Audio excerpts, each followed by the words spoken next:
네, 여러분 안녕하세요. 오늘 이번 주의 마지막 동영상인데요.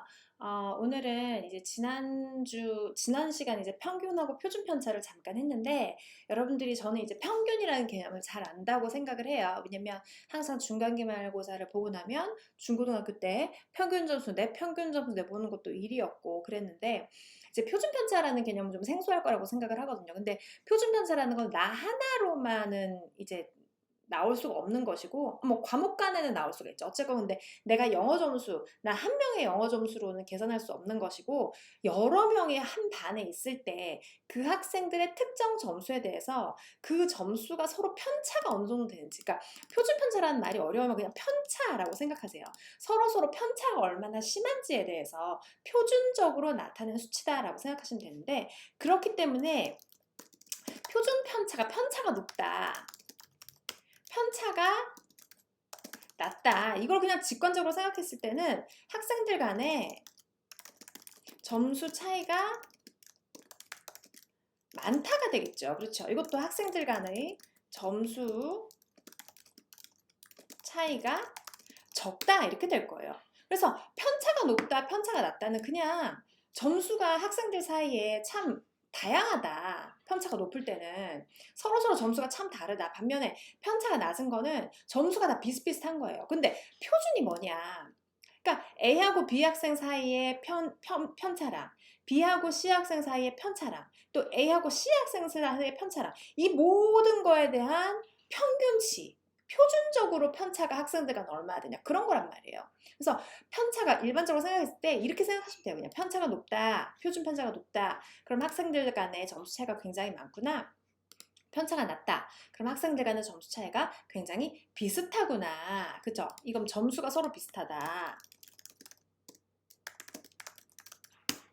그쵸. 이거는 뭐예요? 점수가 서로 매우 다르다, 이렇게 되겠죠. 그렇죠. 자, 그래서 우리 그 배웠던 거를 바탕으로 제가 평균하고 표준 편차만 시연을 해볼게요. 다시. 그러니까 그룹을, 이거 반 이름을 A반 그리고 B반으로 나누고 학생 아이디라고 할게요. 이거를 학생 아이디가 1번부터 몇 번까지요? 총 50명 있어요. 영어 진단고사 점수가 있습니다. 그래서 A반에 속하는 학생 총 몇 명? 쭉 보면 23명이죠. 그리고 B반에 속한 학생들 총 몇 명? B반에 속한 학생들은 총 27명이네요. 그렇죠? 그래서 이 학생들에 대해서 제가 평균과 표준 편차 구해볼게요. 여러분 아시다시피 지금 현재 평균은 어떻게 해요? 어서부터 어디까지요? A반이니까 여기서부터 여기까지죠. 그렇죠? 예. 예, 표준 편차는 어떻게 돼요? 표준 편차는 에버리지가 아니고 스탠다드 디비에이션, 어서부터 어디까지요? 여기서부터 여기까지요. 그렇죠? 예. 그리고 여기에 평균 한번 볼게요. 에버리지. 어디서부터 어디까지? B반 여기서부터 끝까지 여기까지. 그 다음에 마찬가지로 표준 편차도 B반에서부터 B반까지 이렇게 될 거예요. 예. 여러분 이거 제가 하나 알려드릴게요. 뷰에 가서 지금 제가 프리스페인에 이거 설치를 해놓고, 이게 항상 이렇게 넘어갈 때 여기에 학생 이런 라벨이 있잖아요. 라벨이 계속 위에 있었으면 좋겠잖아요. 저처럼. 그럴 때는 여기를 이렇게 이 열을 블럭을 잡아서 freeze top row, 제일 위에 있는 칸을 얼려라, 이렇게 얘기하면 돼요. 얼린다는 거는 고정시킨다, 이 말이고, 이게 pain이에요, pain. 그래서 제일 위에 row를 얼려라, 이렇게 하면 여기 이렇게 freeze pain이 적용이 되어 있죠. 그래서 밑에 이게 내려가도 위에 계속 이렇게 내가 볼 수 있는 기준점이 따라와요. 그래서 편해요. 예. 자, 그래서 평균과 표준 편차들, 제가 싫어하는 소수점 엄청 긴 거, 그래서 이거를 format cells에서 딱 2개까지만, 일반적으로 이제 2개까지 쓰거든요, 논문에서. 자, 그래서 보면 A반하고 B반의 평균 차이가 거의 없어요. 81점, 81점이에요. 그러니까 82점, 81점은 차이가 없다고 봐요. 근데 문제는 표준 편차예요. 표준 편차가 학생들 A반에 속한 애들은 2.18점, 그쵸? 2.18점 간에 서로 차이가 있어요. 예를 들어서 제가 아까 몇 명이라고 했냐면 총 23명이라고 했는데요. 23명. 23명들 간의 차이가 별로 그렇게 크지 않은 거예요. 반면에 여기 있는 B반 B1 학생들은 보자. 총 27명이네. 27명. 27명의 경우 표준 편차가 10이죠. 그래서 81점이면 제가 그때 이렇게 생각하면 된다고 했잖아요. 대충 말해서 플러스 혹은 마이너스 2.18점의 학생들이 위치하는 거예요. 그러면 81.83 빼기 2.18은 몇 점? 79.65점이죠. 그리고 또한 81.83점 빼기 더하기 2.18하면 얼마예요? 84점이에요. 그러면 대충 학생들이 79점하고 84점 사이에 모든 학생들이 위치하는 패턴을 유사하게 보이고 있다라고 보이면 되는데 이거 같은 경우는 지금 플러스 마이너스 12.82잖아요. 근데 12.82는 복잡하니까 제가 13점이라고 해볼게요. 그러면 81.05를 쳐도 되고 이 셀이다. 더하기 이거 93점이에요. 그렇죠? 그러면 여기에서 이거 빼기 이거 68점이에요. 그러니까 최고점 받은 학생이 93점에 위치해 있는 반면 최저점은 68점까지 위치한다. 이 말입니다. 예, 위치 바꿀게요. 예, 최소 가점, 예상, 최소점 예상. 예, 여기는 최고점 예상, 최저점이라고 바꿔야 되겠다. 예, 최저점이 그렇게 된다 이 말입니다. 그래서 A반의 경우 학생들이 모두 80점과 84점에 위치해 있기 때문에 굉장히 점수가 다들 붙어 있어요. 그 말은 A반 학생들의 영어 점수는 편차가 적다는 말이고 B반 학생의 점수는 편차가 높다는 거예요. 그럼 실제로 표준 편차를 플러스 마이너스 한 것이 이 학생들의 최저점과 최고점을 예상을 제대로 했는지 한번 봅시다. 실제 최저점, 실제 최고점. 자, 실제 최저점하고 실제 최고점은 어떻게 구하냐면 이것도 함수로 구해요. 근데 다 외우지 않거든요, 사람들이. 그래서 이건 간단한 거니까 외워지긴 합니다만 엑셀, 함수, 최고점. 예, 이렇게 할게요. 그러면 자, 나오죠? 범위에서 가장 작은 숫자는 min, 미니멈 하고 범위를 적는다. 범위에서 가장 큰 숫자는 max, max라고 누르고 요거를 친다. 범위를. 그럼 저도 똑같이 해볼게요. 실제 최저점, A반에서 실제 최저점, 어떻게 최저점은 min이라 미니멈. min, 괄호 열고, 대문자 손자 상관없습니다. A반으로 갈게요. A반 여기서부터 어디까지? 여기까지. 미니멈. 몇 점이에요?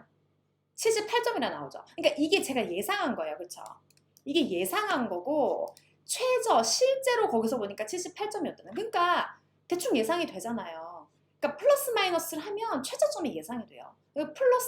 마이너스라면 최고점 해볼게요. 실제 최고점 max로 하라면 괄호 열고 어디서부터 어디까지? 여기서부터 여기까지. 몇 점이에요? 85.58. 예, 실제 최고점 85.58.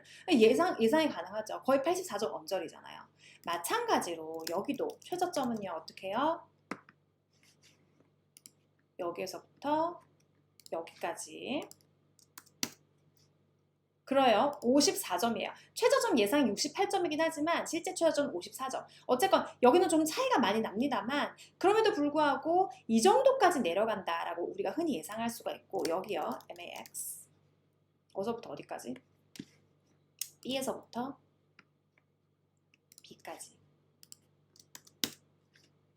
그러면 112점. 그러니까 이거 같은 경우는 12.81을 실제로 이거 최저점의 경우 벗어나는 거고 이거의 경우 그거를 못 미치는 거예요. 그 안은 다양한 이유가 있을 수 있겠죠. 그러면 수식을 봐야죠. 표준 편차를 어떻게 구하는지. 근데 그건 보지 말고 대충적으로 예상을 했을 때 이거의 거리가 93에서 68까지의 거리와 84에서 79의 거리를 비교했을 때 이들의 거리가 훨씬 길기 때문에 학생들 간의 점수 차이가 적다가 아니고 학생들 간의 점수 차이가 굉장히 많은 걸 예상할 수 있다. 그래서 우리가 평균만 보고 그 학생들의 점수의 질을 판단할 수 없다 이 말입니다. 표준 편차를 항상 봐야 돼요. A반에 들어가는 영어 선생님은 학생들의 평균이 똑같지만 표준 편차를 보고 애들이 편차가 적어가지고 대충 이 수준에서 81점 수준에서 가르치면 될 것 같아요 라고 판단할 수 있어요. 실제로 학생들의 점수도 78에서 85점 사이에 위치를 했고요. 반면에 B반에 들어가는 선생님의 경우 평균이 81점이라 하더라도 표준 편차가 13점에 육박하는 걸 보면 학생들의 편차가 서로서로 너무 달라서 도대체 어느 수준에 맞춰서 영어 교육을 해야 될지, 어느 수준에 맞춰서 학생들이 영어를 가르쳐야 될지 모르는 경우가 생기게 됩니다. 표준 편차는 바로 그걸 보여줘요. 81점이 이게 굉장히 대표성이 있는 숫자예요. B반의 경우. 반면에 81점이라는 숫자는 이 A반의 경우는 대표성이 있으나 B반의 경우에는 대표성이 전혀 없어요. 실제 최고점이 지금 112점. 몇 점 만점을 목표로 했는지 모르겠습니다만 112점은 실제로 있습니까? 아, 여기 있네요. 네.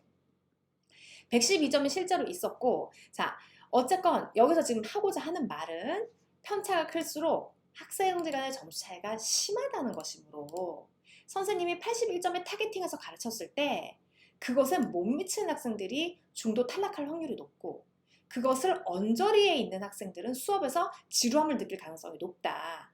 반면에 평균 81점을 딱 타겟팅했을 때 A반의 경우 표준 편차가 굉장히 낮기 때문에 81점 수준으로 가르쳤을 때 많은 학생들이 적어도 만족도를 높이 표현할 거라고 우리는 판단할 수 있어요. 표준 편차는 여러분 굉장히 중요합니다. 왜 중요하냐면 평균 점수의 질을 보여줘요. 편차가 높으면 그 평균 점수는 믿을 수가 없어요. 이 안에 다른 성격을 가진 데이터가 너무 많아서 81점이라는 숫자가 그 데이터셋에 있는 숫자를 대표하지 못하는 겁니다. 반면에 표준 편차가 낮으면 평균 점수는 그 데이터셋의 점수를 대표하는 대표성을 가지게 돼요. 그래서 바로 이러한 점에서 편차가 높을 경우 우린 이렇게 얘기해요. 표준 편차가 높을 경우 평균 점수는 대표성이 없다예요.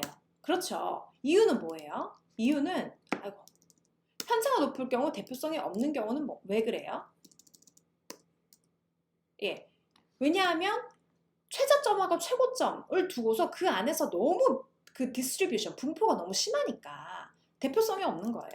표준 편차가 낮을 경우 평균 점수는 대표성이 있다예요.